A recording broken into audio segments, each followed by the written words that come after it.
islaamku waxa uu ahaa mid soo saara halgamaa iyo halyeeyo iyo shakhsiyaad taariikh iyo qoraallo suuban ku reebay buugga taariikhda ka tegay magac reebayna nidaam suuban iyo wax lagu xusuusto. فداك العباد وجند شداد حماة أبات لخير الورى. waxa uu ahaa mid magacii taariikh u leh taariikhda Qudus iyo midda Islaamka. waa shakhsi leh awood, dagaalyahanimo iyo karti qofeed. bilowgiisa waxay iska dhaleen hooyo aabbo wanaagsan. taariikhdan lagu xuso kuwaas oo mid walba ku fikirayay sidii ay u dhali lahaayeen wiilkii Qudus furan lahaa. magacaygu waa Diin Xuseen Shacab. halkani waa kanalka iftiinka. ku soo dhawaada daawadayaal muuqaalkeena maanta.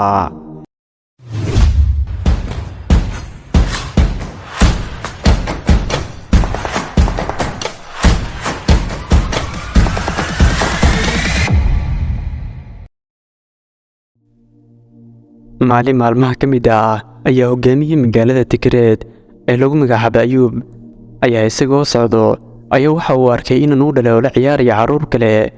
isla markaa ayuu gaaray halkii waa uuna kala tuuray oo dhulka ayuu ku dhacay inankii uu dhalay. kadib ayuu ku yidhi, kuma dhalay inaad ciyaarto ee waxaan kuu dhalay inaad Qudus furato. inankii waa uu kacay oo uu jajaftay isagoo ismaskiininayo. aabihiis ayaa ku yidhi, kuma xanuujinin dhicitaanka aad dhacday. waxa uu ku jawaabay, uma qalmo inuu ka xanuunsado nin la doonayo inuu furto magaalada Qudus. inankan ayaa muddo gooban gudihii noqon doono hogaamiye reer galbeedka si weyn ay ugu baqaan, u diiday hurdo iyo nolol raaxo leh, ku kalifay hardan iyo adkaynta dhufaysyada ciidankooda. haddaba waa kuma shakhsigaasi aynu ka sheekaynayno muuqaalkeena maanta?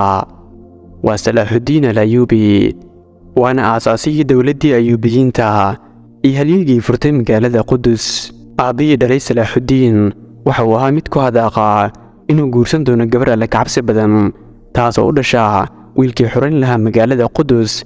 isagu waa Ayuub, waxa uu ahaa madaxa magaalada Tikreed.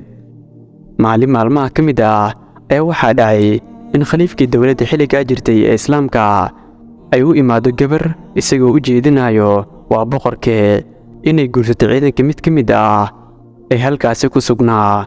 laakiin iyada waxay lahayd hansare oo cajiib kaasoo ahaa, waxaan doonayaa nin alle kacabsi badan kaasoo aan u dhalo wiilkii furan lahaa magaalada Qudus.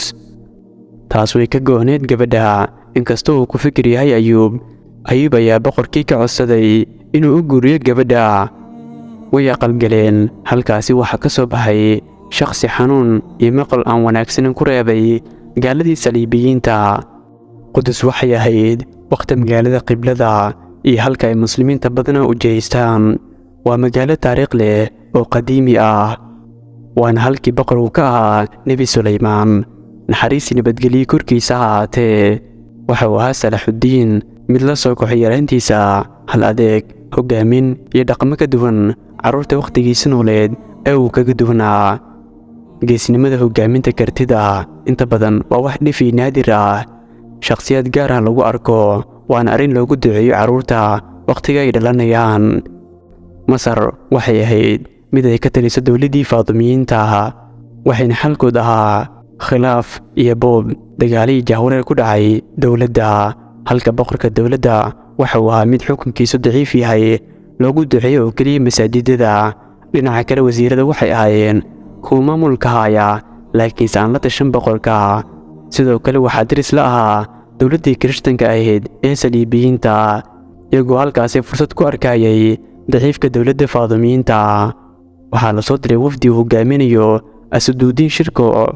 waxaa la socday oo caawiye u ahaa wiil u dhalay walaalkiisa kaas oo ahaa Salaaxuddiin.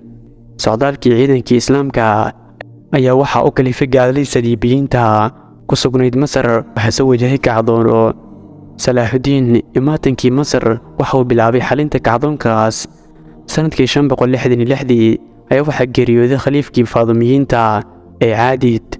geeridiisa kadib waxa uu amray Salaaxuddiin in loo duceeyo khaliifkii dowladdii Cabaasiyiinta, halka loo duceyn jiray dowladdii Faatimiyiinta. arrintii ayay la yaabeen, waxaana sidaasi ku soo dhammaaday xukunkii Faatimiyiinta ee dalka Masar.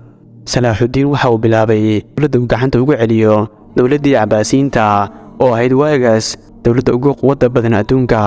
waxaa geeriyooday khaliifkii uu ku dayan jiray, tusaalahana uu ka qaadan jiray salaaxudiin, kaas oo ah nuurudiin maxamuud. waxa uu khaliif ka ahaa dhulka shaam. geeridiisa kadib waxaa dhacay qalalaaso badan. arrinkii ayuu u baxay salaaxudiin. waxa uu sameeyey in dhulkii shaam uu ku daro magaalooyin badan sida dimashq iyo xalab, isagoo u joojiyey awooddii qalalaasihii, kadibna dib ugu soo laabtay masar si ugu xaliyo dhibkii ka jiray. waxa uuna sidaa ku noqday sultaankii masar iyo dhulkii shaam. waxaan soo gaarnay gebgabadii muuqaalka. haddii aad ka heshay muuqaalkana like saar siina gaarsii saaxiibadaada. haddii aad nagu cusub tahayna inagu soo biir oo rukumo janalka si ay kuu soo gaaraan muuqaalada aan soo gelin mar waliba. intaynu ku kulmi doono kanii muuqaalkiis xiga fii amaanillaah. wasalaamu calaykum waraxmatullaahi wabarakaatuh.